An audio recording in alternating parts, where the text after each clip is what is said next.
A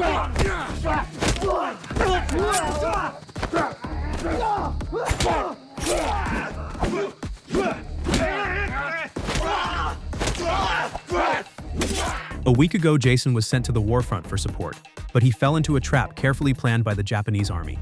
The plane he was flying was badly damaged. With no choice, Jason had to parachute to survive. But the brutal Japanese army never intended to let Jason live. At dawn, they sent troops to the crash site. At that moment, Jason had only a dagger in his hand. He calmly picked up a stone and threw it into the distance.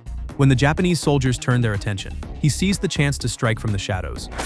With his powerful combat skills, Jason quickly took down the squad, but the noise from the fight immediately drew nearby patrol soldiers. Surrounded by more than a dozen rifles, Jason had no choice but to surrender for now. But the captain had no intention of sparing him. He ordered Jason's hands to be tied, then dragged him to a secluded place for revenge. Seeing Jason's eyes closed, the captain thought Jason had accepted his fate, but it was only a trick to lower his guard. But before Jason could relax, the Japanese soldiers had already sensed something was wrong. Helpless, Jason ran deeper into the jungle. On the way, he found a crashed plane, but it was overgrown with weeds, clearly useless. Disappointed, Jason had to keep running. As Jason stopped to figure out his direction, a strange sound suddenly came from under his feet.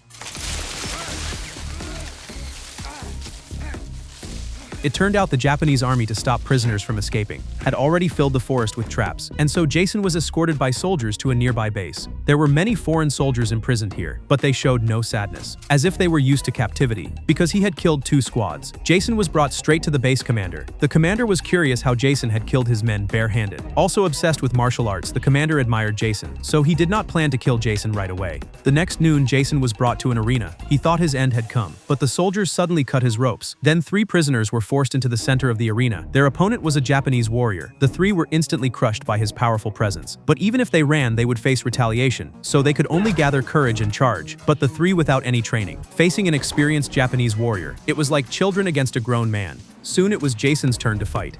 With just one kick, the once mighty warrior fell to the ground, unable to rise.